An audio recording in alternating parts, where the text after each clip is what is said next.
എൻ്റെ പേര് അലീന. ഞാൻ കണ്ണൂരിൽ നിന്നാണ് വരുന്നത്. ഞാൻ ടീച്ചേഴ്സ് അക്കാദമിയിലെ റീസെൻ്റ് OET വിന്നറാണ്. ഞാൻ ടീച്ചേഴ്സ് അക്കാദമീനെ പറ്റി കേൾക്കുന്നത് തന്നെ എൻ്റെ കസിൻ ചേച്ചി പറഞ്ഞിട്ടാണ്. അപ്പോൾ നഴ്സിംഗ് പഠിക്കുന്ന സമയത്ത് തന്നെ ചേച്ചി ഇങ്ങനെ പറഞ്ഞിട്ടുണ്ടായിരുന്നു, നീ TGC പോയാൽ മതി OET പഠിക്കാനായിട്ടുണ്ട്. അപ്പം ഓൾറെഡി എൻ്റെ മൈൻഡൊക്കെ സെറ്റായിരുന്നു, നഴ്സിംഗ് കഴിഞ്ഞപ്പോൾ തന്നെ TGC പോവാന്ന്. അങ്ങനെ ഞാൻ TGCയിലോട്ട് വന്നു. അപ്പം ശരിക്കും പറഞ്ഞാൽ OET എന്ന് പറയുന്നത് ഈ ചേച്ചിമാരൊക്കെ പറഞ്ഞിട്ട് റീഡിങ്, ലിസണിങ്, സ്പീക്കിങ്, റൈറ്റിങ്ങിന് ഒരു 4 മൊഡ്യൂൾ ഉണ്ടെന്ന് മാത്രമേ എനിക്ക് അറിയത്തുണ്ടായിരുന്നുള്ളൂ. വേറെ ഒന്നും എനിക്ക് അറിയത്തില്ലായിരുന്നു. ഞാൻ റൈറ്റിങ്ങിന് ഭയങ്കര പൂറായിരുന്നു പറഞ്ഞാൽ ഭയങ്കര പൂറായിരുന്നു. എനിക്ക് 300 പോലും ഞാൻ വല്ലപ്പോഴേ കിട്ടാറുള്ളൂ. എപ്പോഴും ഞാൻ 290 കിടക്കുന്ന ആളായിരുന്നു. എല്ലാ മാഡംസും ശരിക്കും ലെറ്റർ ഓരോ സെൻറ്റൻസ് എടുത്തിട്ട് കറക്റ്റ് ചെയ്ത് തരുമായിരുന്നു. അത് ശരിക്കും ആ ഡിഫറൻസ് മനസ്സിലാവുന്ന വെച്ച് കഴിഞ്ഞാൽ ആദ്യം എഴുതിയ ലെറ്ററും ലാസ്റ്റ് എഴുതിയ ലെറ്ററും എടുത്ത് നോക്കുമ്പം റെഡിങ് കുറവായിരിക്കും. അപ്പോഴാണ് നമുക്ക് ആ ഡിഫറൻസ് മനസ്സിലാവുക. ഓരോ മൊഡ്യൂൾ അനുസരിച്ച് പറയുകയാണെങ്കിൽ എനിക്ക് ഏറ്റവും ഇഷ്ടം ലിസണിങ് ചെയ്യാനാണ്. ഒരു ദിവസം ലിസണിങ്ങിൻ്റെ 3 A പാർട്ട് ചെയ്യണമായിരുന്നു. ഞാൻ ഒന്നും ചെയ്തില്ലെങ്കിലും ലിസണിങ്ങിന് 3 A പാർട്ട് ഞാൻ എന്തായാലും ചെയ്തിരിക്കും. എനിക്ക് ഭയങ്കര ഇഷ്ടമാണ് ലിസണിങ് ചെയ്യാനായിട്ട്. അപ്പോൾ സ്കോർ വന്നപ്പം അത് ശരിക്കും അത് കാണാനും ഉണ്ട്. എനിക്ക് ലിസണിങ്ങിനാണ് ഏറ്റവും കൂടുതൽ സ്കോർ കിട്ടി. എനിക്ക് 400 കിട്ടിയിട്ടുണ്ട്. അപ്പോൾ ഞാനെപ്പോഴും ഫ്രണ്ട്സിനോടൊക്കെ പറയായിരുന്നു, വേറെ എനിക്ക് സ്കോർ ഒന്നിനും കിട്ടിയില്ലെങ്കിലും കുഴപ്പമില്ല, ലിസണിങ്ങിന് എനിക്ക് സ്കോർ പറഞ്ഞെങ്കിൽ എനിക്ക് ഭയങ്കര സങ്കടമാവുന്നൊക്കെ ഇങ്ങനെ പറയായിരുന്നു. മെറ്റീരിയൽസ് ഇടയ്ക്ക് കുറച്ച് ടഫ് ആവുമായിരുന്നു. അപ്പോൾ ഞങ്ങളിങ്ങനെ ഡൗൺ ആവും, അയ്യോ സ്കോറൊക്കെ കുറഞ്ഞല്ലോ, കിട്ടുമോ, ഇത്രയും പൈസ കൊടുത്ത് എഴുതണമല്ലേ എന്നൊക്കെ പറഞ്ഞിങ്ങനെ ഭയങ്കര ടെൻസ്ഡ് ആവും. അപ്പോൾ മാഡംസ് പറയും, ഇല്ല കുഴപ്പമില്ല, ചിലപ്പോൾ എക്സാമിന് വരുന്ന മെറ്റീരിയൽ ചിലപ്പോൾ എളുപ്പമായിരിക്കും, ഇവിടുത്തെ ടഫ് ആവുമ്പം നിങ്ങളത് പ്രാക്ടീസ് ചെയ്യുമ്പോൾ നിങ്ങൾക്ക് എക്സാമിന് കുറച്ചുകൂടെ എളുപ്പമാവും, അങ്ങനെയൊക്കെ പറഞ്ഞ് ഞങ്ങളിങ്ങനെ എപ്പോഴും ഭയങ്കരമായിട്ട് സപ്പോർട്ട് ചെയ്യുമായിരുന്നു. അങ്ങനെ എക്സാം ബാച്ചിൽ 2 months കഴിഞ്ഞിട്ട് എക്സാം ബാച്ചിലോട്ട് ഞാൻ കയറി. ശരിക്കും എക്സാം ബാച്ചിലോട്ട് കയറിയതിന് ശേഷമാണ് ഒറിജിനൽ ശരിക്കും സീരിയസ് ആയിട്ടിരുന്നിട്ട് OET പഠിക്കാൻ വേണ്ടി തുടങ്ങിയത്. ഭയങ്കര പാൽപിറ്റേഷൻ ആയിരുന്നു. സ്പീക്കിങ് ശരിക്കും ഹാർട്ട് ബീറ്റ് അടിക്കുന്ന ചെവിയിൽ കേൾക്കാം, ചിലപ്പോൾ അടുത്തുള്ള ആളുകൾക്ക് കേൾക്കാം, അങ്ങനെ ഭയങ്കര പാൽപിറ്റേഷൻ ആയിരുന്നു. പക്ഷേ അത് കയറി ഗ്രാജുവലി അത് സെറ്റായി. പിന്നെ സ്പീക്കിങ്ങിന് ഭയങ്കര ഇഷ്ടമായി. പിന്നെ ഞങ്ങൾക്ക് ഓരോ ടിപ്സൊക്കെ പറഞ്ഞുതരായിരുന്നു. ഒരു ട്രിക്ക് ഉണ്ട്, അത് നമ്മൾ പഠിച്ചു കഴിഞ്ഞാൽ അതായത് നമുക്ക് മനസ്സിലാവും ഇതിനൊക്കെ ആൻസർ ഇവിടെ ആയിരിക്കും ഉണ്ടാവുക. അങ്ങനെ നമുക്കത് മനസ്സിലാവും. ചെയ്ത് വരുമ്പോൾ നമുക്കത് മനസ്സിലാവും.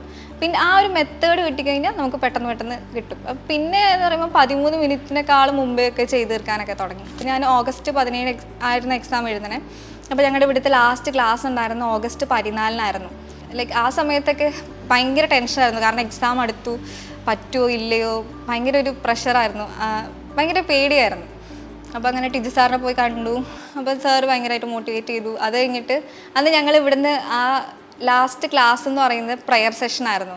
പ്രയർ സെഷൻ ശരിക്കും ഒരിക്കലും വിട്ടു പോകാൻ പാടില്ലാത്തൊരു പാർട്ടാണ്. കാരണം പ്രയർ സെഷൻ ലൈക്ക് നമ്മുടെ ആ ഒരു സ്ട്രെസ്സും ടെൻഷനൊക്കെ പോയിട്ട് നമ്മൾ ഭയങ്കര ഫ്രീ ആവും. ലൈക്ക് അവസാനം ഇവിടുന്ന് ഇറങ്ങുമ്പോൾ ഭയങ്കര ഫ്രീ മൈൻഡായിട്ട് ഇറങ്ങണം. അപ്പോൾ അത് എക്സാമിന് ഒരുപാട് ഹെൽപ്പ് ചെയ്തിട്ടുണ്ട്. പിന്നെ ഇവിടുത്തെ യോഗ ക്ലാസ് സാറ് ഞങ്ങളോട് ഇങ്ങനെ പറയായിരുന്നു, ഒരു ഭ്രമരി പ്രാണായാമം അങ്ങനെ തന്നെയാന്ന് തോന്നുന്നു അതിൻ്റെ പേര്, അതൊക്കെ ചെയ്തിട്ട് വേണം പോകാനായിട്ട്. അപ്പോൾ അത് കോൺസെൻട്രേഷന് ഒരുപാട് ഹെൽപ്പ് ചെയ്യും. അപ്പോൾ അങ്ങനത്തെ കാര്യങ്ങളൊക്കെ ഒരുപാട് ഹെൽപ്പ് ചെയ്തിട്ടുണ്ടായിരുന്നു. പിന്നെ ടീച്ചർ സാറിൻ്റെ ക്ലാസ്സും ദീപ്തി മാഡത്തിൻ്റെ ക്ലാസ് റൈറ്റിങ്ങിന് ഒരുപാട് ഹെൽപ്പ് ചെയ്തിട്ടുണ്ട്. മാഡം ഞങ്ങളിങ്ങനെ പറഞ്ഞ് പഠിപ്പിക്കും, നമ്മുടെ തലയിലൊക്കെ കയറ്റും, ഇന്നതാണ് ഇത് എന്നൊക്കെ പറഞ്ഞിങ്ങനെ ശരിക്കും നമ്മളിങ്ങനെ തറവാക്കി തരും. പിന്നെ ടീച്ചർ സാറിന് എനിക്ക് ലിസണിങ് ഇഷ്ടമായതുകൊണ്ട് സാറിൻ്റെ ലിസണിങ് ട്രാൻസ്ഫോർമേഷൻ എനിക്ക് ഭയങ്കര ഇഷ്ടമായിരുന്നു. പിന്നെ ഇവിടുത്തെ വീഡിയോസൊക്കെ ഞാൻ കാണാറുണ്ടായിരുന്നു.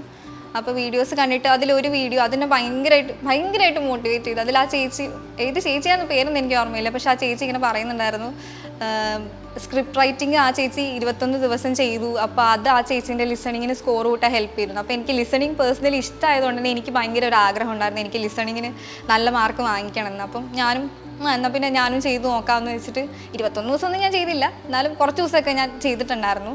പിന്നെ മാഡത്തിൻ്റെ ടൈം ടേബിൾ അത് ഫോളോ ചെയ്ത് കഴിഞ്ഞാൽ എന്തായാലും ഉറപ്പാണ് വിജയം.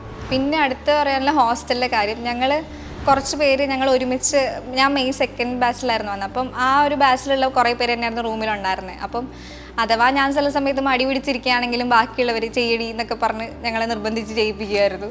അങ്ങനെയൊക്കെ പറഞ്ഞ് ഹോസ്റ്റലിൽ എല്ലാവരും എപ്പോഴും പഠിക്കണം എന്നുള്ളൊരു, ഞങ്ങളൊരു ഫാമിലി പോലെയായിരുന്നു. അപ്പോൾ ആ ഒരു ഫാമിലി മെമ്പർ ഒന്ന് ഡൗൺ ആവുകയാണെങ്കിൽ ബാക്കി എല്ലാവരും ഭയങ്കരമായിട്ട് സപ്പോർട്ട് ചെയ്യും. ഹോസ്റ്റലിലെ ബാക്കി എല്ലാവരും തന്നെ എപ്പോഴും പഠിക്കണം, അവിടുത്തെ ഒരു അറ്റ്മോസ്ഫിയർ അങ്ങനെ തന്നെയാണ്. രാത്രി ആകുമ്പോഴത്തേക്ക് എല്ലാവരും പുസ്തകമൊക്കെ എടുത്ത് പഠിക്കാനുണ്ട്. അഥവാ ഞങ്ങളിങ്ങനെ എന്തെങ്കിലും കളിച്ചൊക്കെ ഇരിക്കുകയാണെങ്കിൽ ഒന്ന് പുറത്തോട്ടൊക്കെ ഇറങ്ങുമ്പം എല്ലാവരും പഠിക്കുന്ന കാണുമ്പോൾ അയ്യോ ഞാനൊന്നും പഠിച്ചില്ല എന്ന് പറഞ്ഞ് ഭയങ്കര ടെൻഷൻ, നമുക്കൊരു പേടി വരുമല്ലോ, അയ്യോ ഞാനൊന്നും ചെയ്യുന്നില്ല എന്ന്. അപ്പോൾ നമ്മൾ വേഗം ഇരുന്ന് പഠിക്കാനൊക്കെ ഇരിക്കുമായിരുന്നു. പിന്നെ എനിക്ക് പറയാനുള്ളത്, ഇവിടുത്തെ മെറ്റീരിയൽസും നല്ല മെറ്റീരിയൽസ് ആയിരുന്നു. അതും ഒരുപാട് എക്സാമിനൊക്കെ ഒരുപാട് ഹെൽപ്പ് ചെയ്തിട്ടുണ്ട്. ലൈക്ക് അതേ പാറ്റേൺ ഒക്കെ ആയിരുന്നു നമുക്ക് എക്സാമിന് വന്നത്. അപ്പോൾ അത് ഒരുപാട് ഹെൽപ്പ് ചെയ്തിട്ടുണ്ടായിരുന്നു. അപ്പോൾ എനിക്ക് പറയാനുള്ളത്, ഒരു ദിവസം ഒരു 3 reading A part, 3 listening A part, പിന്നെ ഒരു സ്പീക്കിങ്ങിൻ്റെ ഒരു റോൾ പ്ലേ കാർഡ്, പിന്നെ ഒരു ലെറ്ററും കൂടെ എഴുതി കഴിഞ്ഞാൽ, ഇത് ഞങ്ങൾക്ക് തന്ന ടൈം ടേബിളാണ് ദിവസം ഇത്രയും കാര്യങ്ങൾ ചെയ്യാനായിട്ട്. അപ്പോൾ ഇതുപോലെ ചെയ്ത് കഴിഞ്ഞാൽ എനിക്ക് പറയാൻ പറ്റും ഉറപ്പാണ് വിജയം.